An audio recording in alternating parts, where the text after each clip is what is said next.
कार्यालय मोर्चा आणला आहे, तर दिवाळीच्या अगोदर तुम्ही संपूर्ण शेतकऱ्याची कर्जमाफी जर नाही केली तर येणाऱ्या काळामध्ये आमचे संघर्ष होता म्हणून जरांगे पाटील म्हणलेले आहेत, दिवाळीनंतर तुम्हाला रस्त्याने कुठे फिरू देणार नाहीत, एकही नेत्याला फिरू देणार नाहीत आणि कोणालाच फिरू देणार नाहीत आम्ही, आणि याच्या तुमची जिल्हा परिषद याचं मतदान सुद्धा होऊ देणार नाहीत.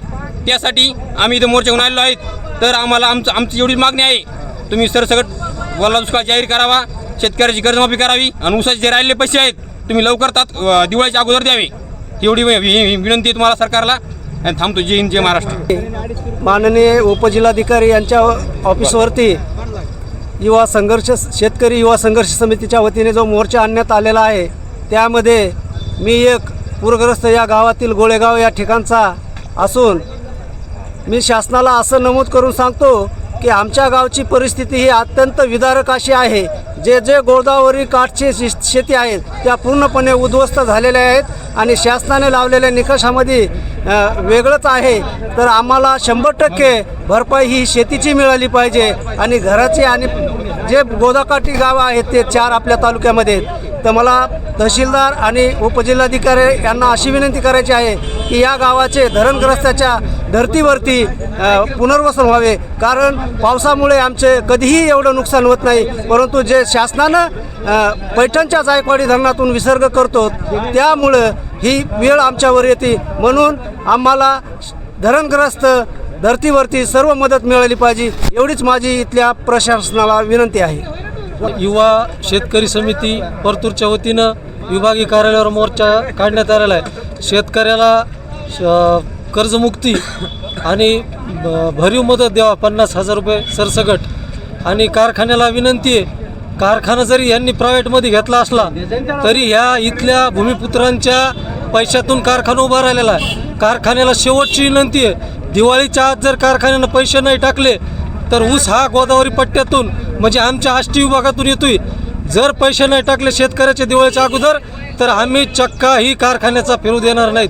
एवढंच बोलतो आणि जय जवान जय किसान. आज जो परतूर तालुका जिला जालना यहाँ पर जो शेतकरियों के लिए मोर्चा निकाला गया है, उसके लिए उपस्थित चोकाजी नाना सौंदर्य, रामप्रसाद जी थोरस सर, वो सब पार्टी के जमे हुए यहाँ पे लोग, ये मोर्चा, ये सरकार को हमारा सवाल है कि ये मोर्चा निकालने की बारिश ये शेतकरियों पे क्यों आती है, जबकि तुमने जो इलेक्शन पीरियड हुआ था उन इलेक्शन पीरियडों में इन जनताओं को, इन शेतकरियों को आपने आश्वासन दिया था कि हम 7-12 कोरा करेंगे, मगर ये तुम्हारा क्या सिर्फ जुमला ही है क्या? जिस तरह से तुमने 15-15 लाख का जुमला दिए, फिर ये भी जुमला के शेतकरियों को इस तरह के जुमले दिए क्या? जिस तरह से तुमने गैस सिलेंडर को 100 रुपये में बांट दिए और 1200 रुपये से वसूल किए, जिस तरह से तुमने लाड़की बहन को जो है तो सरसगट लाड़की बहन 1500 रुपये का वादा किए, मगर आप छाटने लगे. इसी तरह से अगर तुम शेतकरियों को अगर छाटने लगे तो याद रखो, ये शेतकरी है, शेतकरी, ये जादू तुम्हारा शेतकरियों पे चलने वाला नहीं. ये इतना बोलता हूँ. और अगर तुमने अगर सरसगट 7-12 अगर कोरा नहीं किया तो इसके बाद में परतूर तालुका नहीं, जालना जिला नहीं, बल्कि पूरे महाराष्ट्र में पूरा चक्का जाम करेंगे. ये सरकार ने इतना याद रखना. इतना मैं यहाँ पे बोलता हूँ. जय जवान, जय किसान, जय हिंद, जय महाराष्ट्र, जय संविधान. आज आपल्या परतूर तालुक्यामध्ये युवा शेतकरी संघर्ष समितीमार्फत आज जन आक्रोश शेतकऱ्याचा मोर्चा काढण्यात आलेला आहे. मला या निमित्तानं या शासनाला एवढंच म्हणायचं आहे की शासन, फडणवीस सरकार, तुम्ही जे विधानसभेवेळी जे तुम्ही बोलले होते की आमचा शेतकऱ्याचा 7-12 आम्ही करूया, कोरा कोरा कोरा, अरे मला हेच विचारायचं आहे, मुंबईत बसणाऱ्या मुख्यमंत्री मोरा, आमचा शेतकऱ्याचा 7-12 करा आता तरी, कोरा कोरा कोरा, ह्याच आम्ही या ठिकाणी सांगणार आहोत. आणि दुसरी गोष्ट म्हणजे आमदाराचा पगार 2010 आमदाराचा पगार 60,000 होता. आज आमदाराचा पगार 2025ला 3.5 लाख आहेत. कोणतंही आंदोलन नाही, कोणतंही उपोषण नाही, तरी आमदाराचा पगार 3.5 लाख आहे. आणि आमच्या गरीब आमदारातला जो आमदार आहे म्हणजे अजितदादा पवार, आता म्हणतो की आमच्याकडे पैशाचं सोंग करता येत नाही.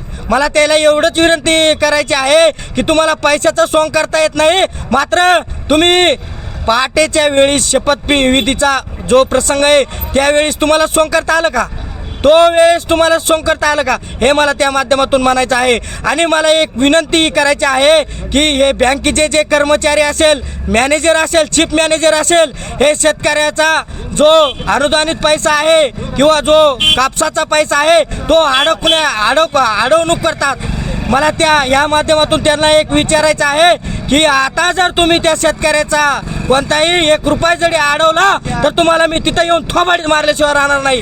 या ठिकाणी हेही असं असणारं आवाहन मी करतो. आणि येणाऱ्या काळात शेतकऱ्याचा सर्व 7/12 हमीभाव, आता हमीभावचंही तसेच असेल. हमीभाव, शेतकऱ्याचा हमीभाव हे शासनात आपलं राज्य सरकार मांडत असतं. त्याचा कृषी मूल्य आयोग असतं. त्याचा अध्यक्ष हा शेतकरी म्हणणारा, पुत्र म्हणणारा पाशा पटेल आहे. पण मला त्या पाशा पटेलाला विनंती करायची आहे की बाबा तुम्ही कृषी मूल्य आयोगाचा जो हमीभाव आहे ते केंद्र सरकारकडे काय म्हणून जाहीर केला? 11,000 रुपये म्हणून तुम्ही जाहीर केलेला आहे.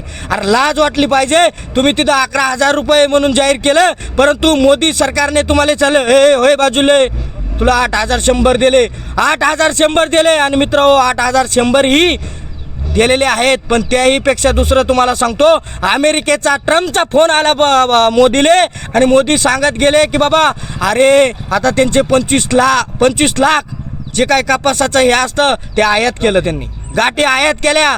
ह्या जे हिंदू म्हणून, शेतकरी म्हणून, हिंदू म्हणून जो केंद्र सरकार, मोदी सरकार निवडून येतं, आज त्याच हिंदू शेतकरी आत्महत्या करतं. राम ठाकरे नावाचे आत्महत्या करतं. तो माझा हिंदू शेतकरी आहे. तमाम माझे 7 लाख हिंदू